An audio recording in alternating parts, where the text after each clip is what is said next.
पाकिस्तान को जरूरत पड़ सकती है सऊदी की। रात अच्छी स्टेप है ना। तो ये इसके साथ तो ये होगा कि पहले अब बैठेंगे, यूएई आ रहा है और यूएई उनको सहूलतकारी कर रहा है उनकी, और उन्हें जनरली स्पीकिंग बड़े क्लैरिकल, बहुत माइक्रो लेवल पे देखो। अभी आपने रिसेंटली देखा है वो वीजा या उससे रिलेटेड जो प्रॉब्लम है कि काफी सारे कंट्रीज के नाम उसमें आ रहे हैं, इंडिया का नाम नहीं लिया है उन्होंने। Maybe for whatever reason they understand कि इंडिया आपके लिए इंपॉर्टेंट है या नहीं है। लोगों को डाउट था, आपके यहाँ सबसे ज्यादा डाउट था कि वो बोर्ड ऑफ पीस जो गाजा के लिए बन रहा है उसमें इंडिया को जगह नहीं दी। अब तो ऑफिशियल आ गया कि उन्होंने दे दी, उन्होंने इनवाइट किया है कि चले जी आइए। अभी हाल ही में पाकिस्तान और सऊदी अरब की डिफेंस डील हुई है और हमारा उसमें यह था कि हम कह रहे ने कहा कि एक पे हमला दूसरे पे हमला है। तो अगर ये यूएई सऊदी अरब पे हमला होगा तो ये सीधा सीधा पाकिस्तान पे हमला होगा, और पाकिस्तान पे हमला होगा सऊदी अरब पे हमला होगा। ये क्लियर हो गया। Do you think India and UAE are moving in this direction? No, they are not. They are not. We don't require it. मानिए मेरी बात, पाकिस्तान को जरूरत पड़ सकती है सऊदी की, मुझे यूएई की इसलिए जरूरत नहीं पड़ेगी कि मेरे ऊपर कोई हमला होने वाला है। लेकिन यस, उस हमले के खिलाफ, किसी भी हमले के खिलाफ, मैं चाहे क्वाड के तौर पर इकट्ठा हो जाऊं, चाहे मैं बायलैटरली इकट्ठा हो जाऊं। मैंने आपको बड़ा जिम्मेदारी का एक अच्छा स्टेटमेंट दिया। Strategic partnership is not only defensive और ऑफेंसिव, इसके और काफी सारे मेच्योर मीनिंग्स हैं जो दोनों कंट्रीज को विन विन सिचुएशन में लेकर आते हैं। मैं आपको एक एग्जांपल देता हूं। अगर हम उनके साथ स्ट्रैटेजिक पार्टनरशिप होती है तो स्ट्रैटेजिक पार्टनरशिप का मतलब होता है दुख सुख के साथी, ऐसा मेरा सोच है। दुख में भी सुख में भी। यस, जरूरी है कि दुख में जरूर हूं, मैं ये बात मानने को तैयार हूं। जैसे आपका सऊदी के साथ है कि आपको हमेशा से लगता है कि कहीं ना कहीं कोई ना कोई वजह से आपके ऊपर हमला होगा, इसलिए आपको सऊदी की सपोर्ट चाहिए। मान लो आज कमर चीमा साहब, दुनिया में ऐसी मिसाल है ही नहीं कि आपकी लड़ाई कोई दूसरा आके लड़ गया। कोई नहीं लड़ता, वो आपको सपोर्ट करता है। आपने देख लिया, चाइना ने भी आपकी लड़ाई नहीं लड़ी है, उसने आपको सपोर्ट किया है। टर्की ने भी आपकी लड़ाई नहीं लड़ी है, उसने सपोर्ट किया। उसके 4 आदमी आकर आपके यहाँ कंट्रोल रूम में कुछ कर गए, वो कोई बड़ी बात नहीं। लेकिन अपने आप में nobody puts boots on ground to fight your battle. कि अगर आपने सऊदी के साथ कर लिया है, it doesn't affect us, it just doesn't affect us. ये आपके उनके बीच की बात है।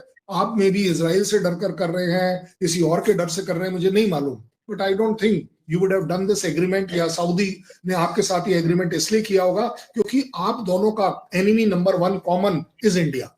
ऐसी बात। आपने बोला डिफेंस डील करेंगे, कौन सी ऐसी डिफेंस इक्विपमेंट है जो पोलैंड आपसे ले पाएगा? अगर 1 मिनट के लिए, क्योंकि आपके यहाँ का सर का ताज माना जाता है जे सीरीज एयरक्राफ्ट का, वो उस एयरक्राफ्ट को आप चाइना से ले रहे हैं और बना रहे हैं उसके साथ, आपको लग रहा है कि यूएस पोलैंड को उसको लेने देगा या चाइना उसे देने देगा? I think you will be in a bigger embarrassment. आपने बोला है एजुकेशन रिलेटेड, नहीं, इसमें कोई मैं ताने नहीं मार रहा बाय द वे, मैं आज आपके साथ एक बड़ा अच्छा डिस्कशन कर रहा हूँ एजुकेशन से रिलेटेड। कमर चीमा से ज्यादा कौन अच्छा जानता है कि पाकिस्तान कितना एजुकेटेड है और क्या वो एक्सपोर्ट करेगा? मौलानाज को एक्सपोर्ट करेगा कि मुल्लाज को एक्सपोर्ट करेगा अपने एजुकेशन के, या मदरसों को करेगा? आप नहीं कर पाएंगे। आपका लास्ट और बढ़िया वाला एक पॉइंट और है कि यस, हाँ, दिस इज वेरी इंपॉर्टेंट। आपने लिखवाया है उसमें काउंटर टेररिज्म पर हम एग्री करेंगे। काउंटर टेररिज्म, पोलैंड, मतलब आप क्या सोचे, टीटीपी के साथ आप काम करवाएंगे उसको, बलूचिस्तान के साथ काम कराएंगे या अफगानिस्तान के साथ काम कराएंगे? वो नहीं होगा। अब आप अपने और हमारे बीच में फर्क देखिएगा, तब आपको समझ आ जाएगा मैं ये पॉइंट क्यों बता रहा हूं। हमने क्या डाला है? हमने बोला है हम आपके साथ एग्रीमेंट करेंगे इन्वेस्टमेंट पर। आपने इन्वेस्टमेंट की बातें नहीं करी, सीखने वाली बात है, आप म्यूचुअली आपस में, क्योंकि आप बोलते हो आपका कंट्री बड़ा है, ये है वो है। मैं उस पॉइंट ऑफ व्यू से कह रहा हूं, बड़े से सीखना कोई बुराई नहीं होता, चाहे आप बड़े हो चाहे मैं बड़ा हूं। इन्वेस्टमेंट की हमने बात करी है कि हमारे यहाँ, क्योंकि आपके यहाँ इन्वेस्टमेंट आप नहीं करवा रहे हैं, इसलिए आप देख रहे हैं कि आपकी तकलीफें खत्म नहीं हो रही as far as economy is concern. हमने उनके साथ क्या बात करी कि रीजनल सिक्योरिटी पर बात करेंगे। मेरी सिक्योरिटी के लिए पोलैंड क्या कर देगा? कुछ नहीं कर देगा। रीजनल स्टेबिलिटी एंड सिक्योरिटी की बात चल रही है हमारे उनके बीच में। हमने उनके साथ एक बहुत बढ़िया सी चीज करी जो आप कर सकते थे, सीखने वाली बात है, clean technology. that let us work on the front of clean technology, जिससे कि दोनों देशों के लिए ही नहीं पूरी दुनिया के लिए कुछ अच्छा हो पाए। हमने उनके साथ और क्या बात करी? हमने उनके साथ बात करी, हाँ या this is very very important, digital innovation. Digital is the next landmark. इसमें क्या इनोवेशंस हम कर सकते हैं? अब अगर आप अपने को और मेरे को कंपेयर करें, मैंने टेररिज्म की बात ही नहीं करी। पता है क्यों? क्योंकि मैं बड़ा जिम्मेदार हूं एज अ कंट्री कि मुझे पोलैंड तुम कुछ नहीं कर पाओगे मेरी टेररिज्म में, कोई मदद नहीं कर पाओगे। मैं तुमसे सिर्फ अपेक्षा या रिक्वेस्ट या एक्सपेक्टेशन रखता हूं पोलैंड कि आप किसी के साथ भी ना खड़े हों जो बॉर्डर के अक्रॉस टेररिज्म करता है। बड़ी सीधी सीधी बात। आप अपना और मेरा फर्क देखिए, और यहीं पर फर्क आता है एटीट्यूड का। कमर चीमा ऑलवेज थिंक्स कि हम पाकिस्तान की बात कर रहे हैं। हम कह रहे हैं कहीं पर भी किसी भी तरह से कोई भी कंट्री दूसरे बॉर्डर के अक्रॉस नहीं करना चाहिए। कमर चीमा की लैंग्वेज में अगर इंडिया ये कर रहा है क्योंकि आपकी लैंग्वेज है, तो उसे भी नहीं करना चाहिए, ये मेरा कहना है। अगर हम दोनों इस तरह से बात करना शुरू कर दें तो मुझे लगता है कल जरूर आएगा कि शहबाज शरीफ भी ये बात करेंगे और मिस्टर मोदी मेरे जो प्राइम मिनिस्टर हैं शायद वो भी इसी तरह की बात करें। आज यूएई के प्रेसिडेंट इंडिया के अंदर हैं, तो पाकिस्तान और सऊदी फॉरेन मिनिस्टर की भी बात हो रही है। और मतलब उधर से कल साहब एक वन लास्ट क्वेश्चन, इस पाकिस्तान सऊदी डिफेंस एग्रीमेंट में तुर्की भी एंटर हो रहा है, आप इसको कैसे देखते हैं? Is it a threat? India is worried of तुर्की entering with Pakistan defence agreement? Qamar Cheema sahab, मैं, मेरी फौज, मेरा देश, तीनों के तीनों बिल्कुल जिम्मेदारी से एक स्टेटमेंट दे चुके हैं जिसको आप बार बार कोट भी कर चुके हैं। Major lieutenant general Rahul R Singh ने बड़ी स्पेसिफिकली आपके कहने के हिसाब से भी कहा, ये था एग्जैक्टली कि this was not a duel between Pakistan and India, we know that Turkey was also there. ठीक है, हमें मालूम है कि इस तरह की सपोर्ट वहां पर है, बट जब आप अभी बात कर रहे हैं, आप तो उसकी भी बात कर रहे हैं ना, एक मुस्लिम नेटो बनाने की भी बात कर रहे हैं, एक पता नहीं कौन कौन से नेटो। आप मुझे एक बात बताओ, मिडिल ईस्ट का कोई कंट्री, सच बताना, दिल पर हाथ रख के, मिडिल ईस्ट का कोई कंट्री यूएस के खिलाफ जा पाएगा? जिस तरह के 28 बेसेस उसके पूरे मिडिल ईस्ट में है किसी में हिम्मत जाने की? आपको लगता है चाहे कतर कितना कुछ बोल ले, चाहे इराक भी कुछ ना कुछ बोल ले, कहीं आपका सऊदी कुछ बोल ले, चाहे यूएई कोई कुछ बोल ले, but they can not go against that. Why?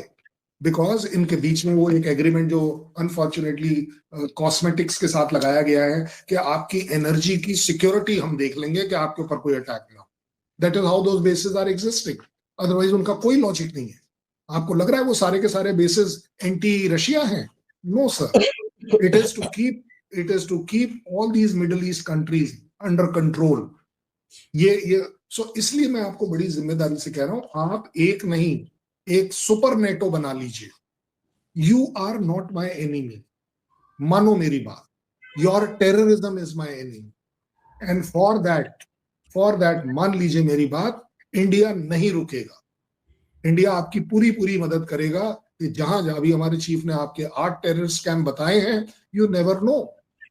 I am not trying to say कि we are in a striking mode, no, we are in a tolerant mode. कभी ना कभी जब नाक से ऊपर पानी जाएगा तो आप देखेंगे कि ये चीज होगी, और इसीलिए बार बार आपके और हमारे बीच में जो डिस्प्यूट आ रहा है, operation Sindoor doesn't mean anything else, it only means one thing, a terror strike by Pakistan will be reciprocated with a very major action by India.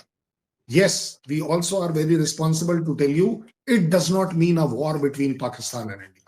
We are on a war with Pakistan, but we are on a war on terrorism with Pakistan. हमें आपकी जमीन, आपकी आवाम में 1% का interest नहीं, क्योंकि we don't stand to gain anything कि अगर हम आपकी जमीन ले लें या आपकी कुछ आवाम ले लें। बड़ा सीधा, आपके मेरे बीच में डिस्प्यूट एक है, एंड दैट इज चेन। ठीक बात है, आप बिल्कुल ठीक बोल रहे हो, क्योंकि सक्षम वैली इलीगली आपने अगर चाइना को दी है तो वो हमने अब तक नहीं ली है, मैं मान रहा हूं। मैंने मना कब किया? सच्चाई रहेगी। मुझे उसमें कहीं बात अभी आप कहीं की कहीं ले गए। मैंने आपको बोला, आप अगर आपका सवाल था कि आप जो सो कॉल्ड एक अलायंस बना रहे हो, क्या उससे इंडिया थ्रेटन्ड है या नहीं? India is not threatened because हम किसी को थ्रेट कर ही नहीं रहे। यस, जहां तक बात आपकी आ रही है चाइना से रिलेटेड, तो मुझे आपको जगाना पड़ेगा, क्योंकि आप शायद सपना ले रहे हैं कि हम क्या कर सकते हैं या क्या नहीं कर सकते। Galwan is on record, they had to withdraw, they had to go back to their positions.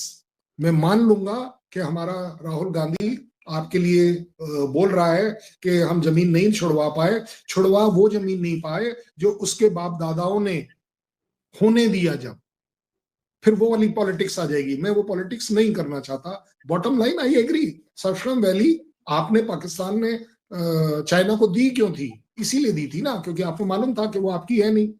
आपने एक बड़ी पावर को इसलिए दे दी कि चलिए जी, उस समय हिंदी चीनी भाई भाई का नाता चल रहा था, इंडिया चुप हो जाएगा। इंडिया एक्चुअली चुप हो गया, वो हमारी कमजोरी रही, मैं मान रहा हूं कि हमें चुप नहीं रहना चाहिए था। बट आज की तारीख में अगर आप देखते हैं पेंगोंग लेक के ऊपर, they had to go back. अगर आप देखते हैं काला पहाड़ के ऊपर, they had to go back. अगर आप देखते हैं कैलाश रेंज पर, तो we made them go back. अगर आप कोई एक जगह बता दीजिए, टाइम लगा, मैं मानता हूं 26 राउंड ऑफ टॉक्स लगे, लेकिन उन्हें जाना पड़ा और जाना पड़ेगा। हर वो जमीन, देखिए पिछले कुछ समय से इंडिया के अंदर ये फीलिंग बड़ी क्लियर है, हम अगर किसी की जमीन लेंगे नहीं तो हम अपनी जमीन किसी को लेने देंगे भी नहीं। आई थिंक अगर वो पॉलिसी है तो है। अब रही बात, यस, आप डिस्प्यूट कर लें कि हम वो जमीन नहीं छुड़वा पाए, मैं तो मान रहा हूं। हम आज तक, सच बात ये भी है कि हम पीओके आपसे नहीं छुड़वा पाए।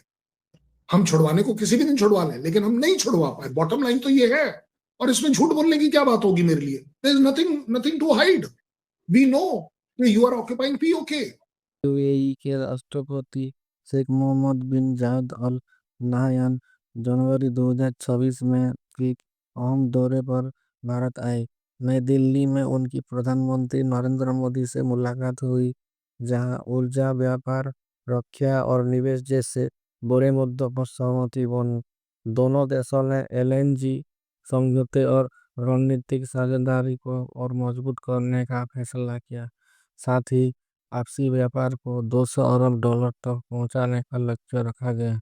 इस बीच गाजा में शांति को लेकर अमेरिका से डोनाल्ड ट्रंप का पत्र भारत पहुंचना ये साफ दिखाता है कि आज वैश्विक स्तर पर भारत की कूटनीतिक अहमियत कितनी बढ़ चुकी है। दुनिया के बड़े फैसलों में भारत का राय को गंभीरता से सुना जा रहा है। ये सब साबित करता है कि भारत अब सिर्फ एक देश नहीं, बल्कि वैश्विक शांति और रणनीति का अहम केंद्र बन चुका है।